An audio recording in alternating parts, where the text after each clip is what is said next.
All right, Haiku back for set review for Historic Pauper of Lord of the Rings, the black cards, the black commons.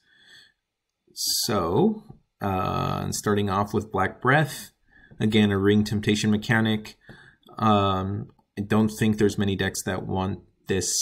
Suffocating Fumes is just, the cycle on it is just so nice, and the fact that it's an instant, all of that means that I don't think Black Breath will see play, even though it's reasonable card. Just Suffocating Fumes is very strong and flexible that I think it's just going to get outplayed.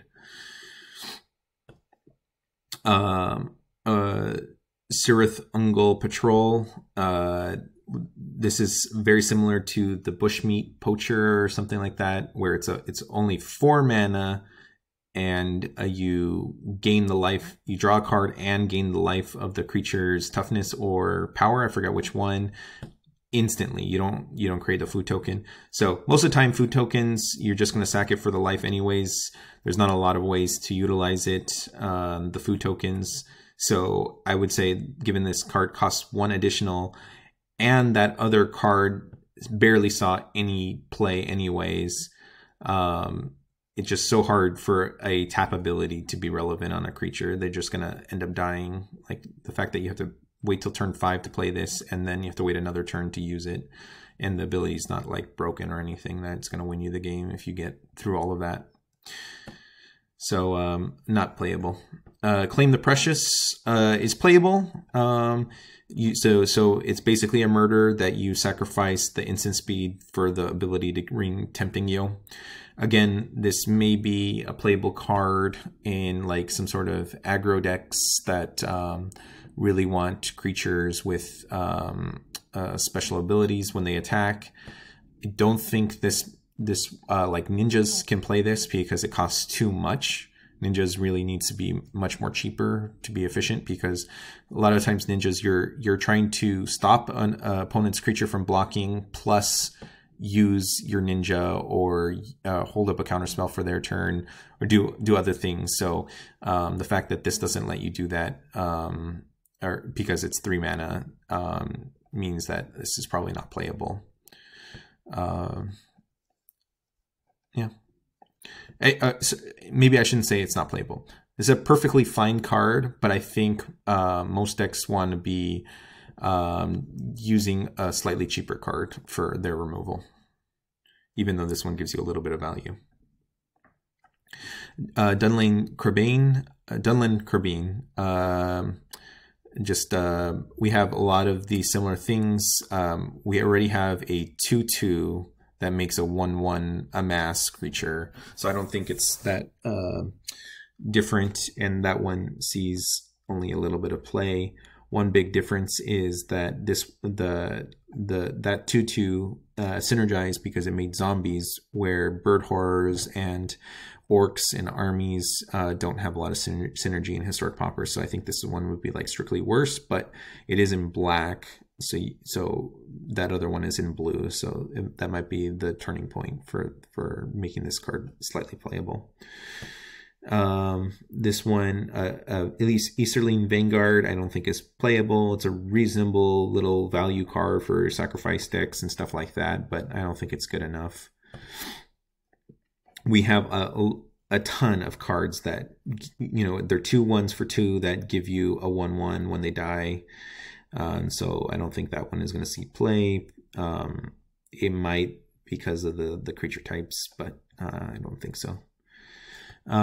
This is a cool card. So it's basically like the skeleton. So there's a skeleton that comes back, but this one scries one, and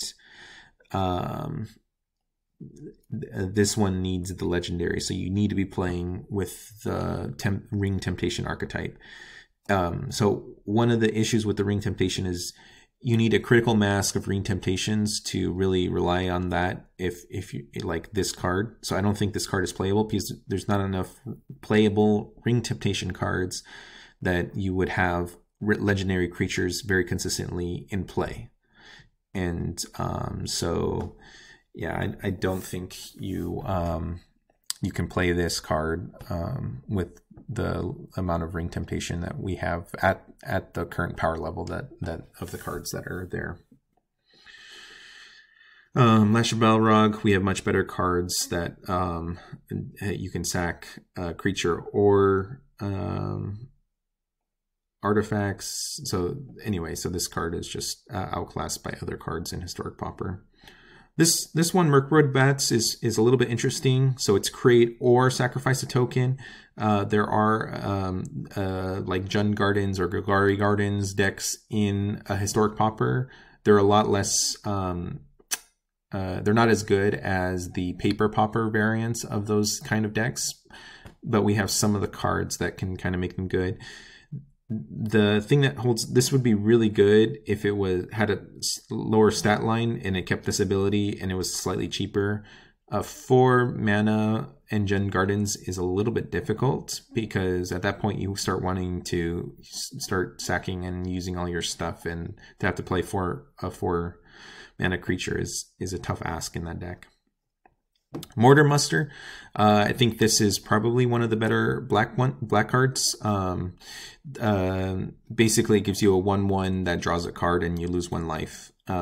One issue with this is that it does the amass mechanic, so multiple of these don't give you additional 1/1s.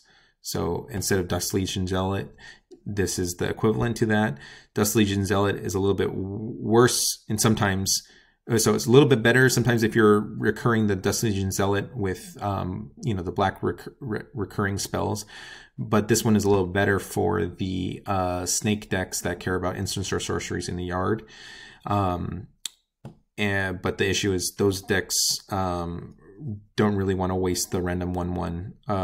So they'd much rather just play one of these and then have it die and then play the second one. And you can't always rely on that. So that's a little bit of a downside of this card. It might hold it back, but it's pretty strong. Anytime you get a creature basically that cantrips is pretty interesting. Motor Trebuchet is it's interesting. It's a pretty complicated card for Pauper. Let's see, it's all right. It goes into the sack decks to give you more sacking triggers, especially like with Mirkwood Bats. But the issue is you're paying 3 mana for 1/4 defender. Then it's creating 2/1s that are attacking. But then the issue is you at 3 mana you could make a much better attacker that doesn't have this other thing that has to attack with goblins or orcs. So overall, even though it kind of helps you trigger a lot of sacrifice and creating tokens, I don't think this is where you want to be. It just requires too many pieces where you could just play a 3 mana something that does a lot better than creating a 2/1 and sacking it every turn. Morgul Knife Wound. It's a reasonable removal spell. The fact that it's exile rather than keep in play, and generally when you make it -1 or -3 -0, the creature is basically not doing anything. These cards though tend not to be that good. They generally have to be a little bit cheaper or a little bit more life loss to really get you a lot of advantage. Otherwise, letting the opponent choose when they want to exile it or just keep paying the 2 life since it's saving them, by blocking it. It just is not the package doesn't work. I would compare this to the card from what is the set with the enchantments and artifacts?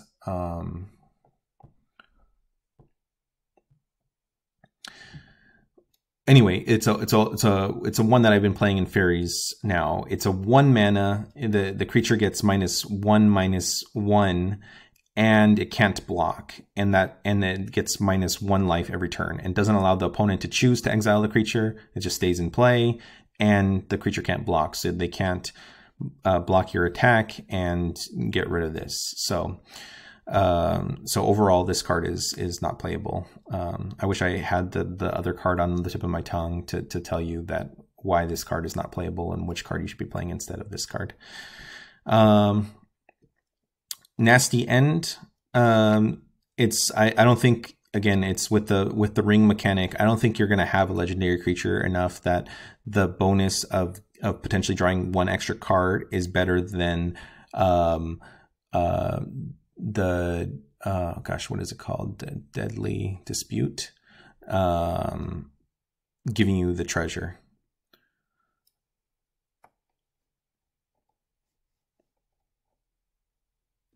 Moving on to Orcish Medicine.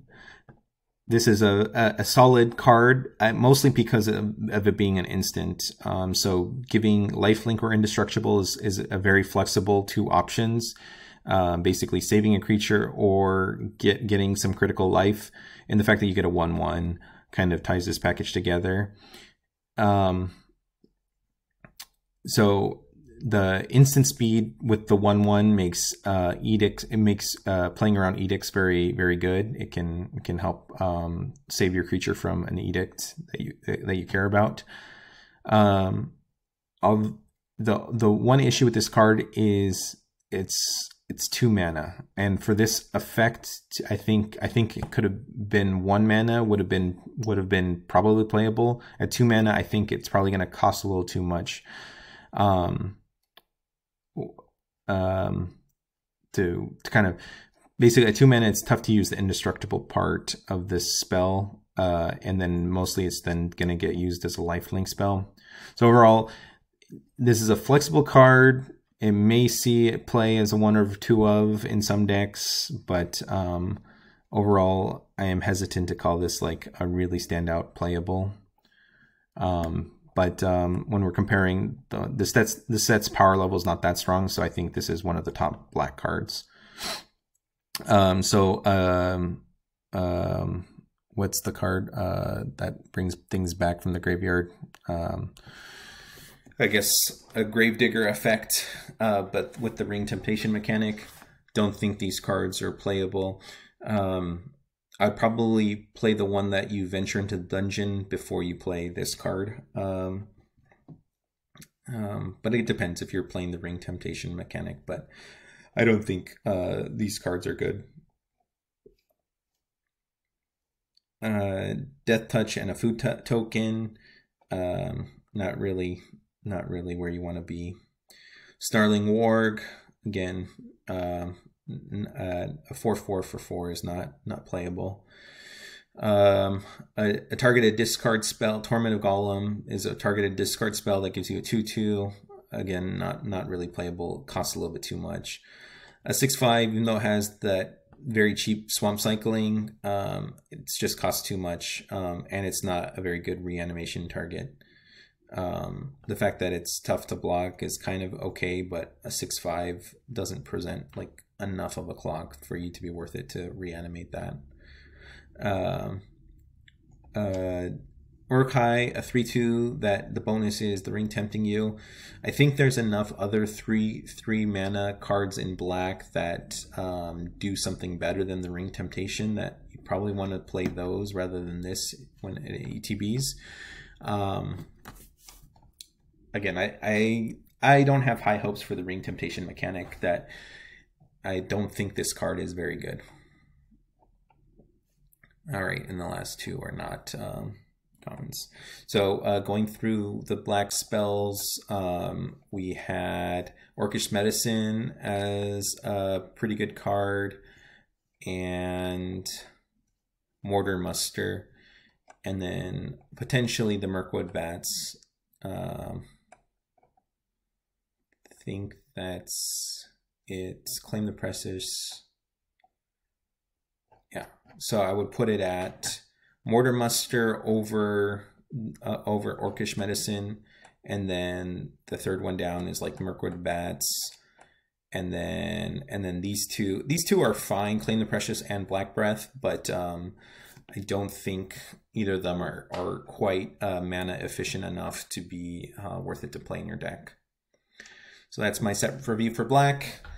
Not too much crazy cards. I think those 2 standouts are going to be role players. They're not going to be even play as a 4 of in any deck. So overall, not too impressed by the black spells. And then if thinking back, the white cards that we got also weren't that crazy. Just the real standout was blue.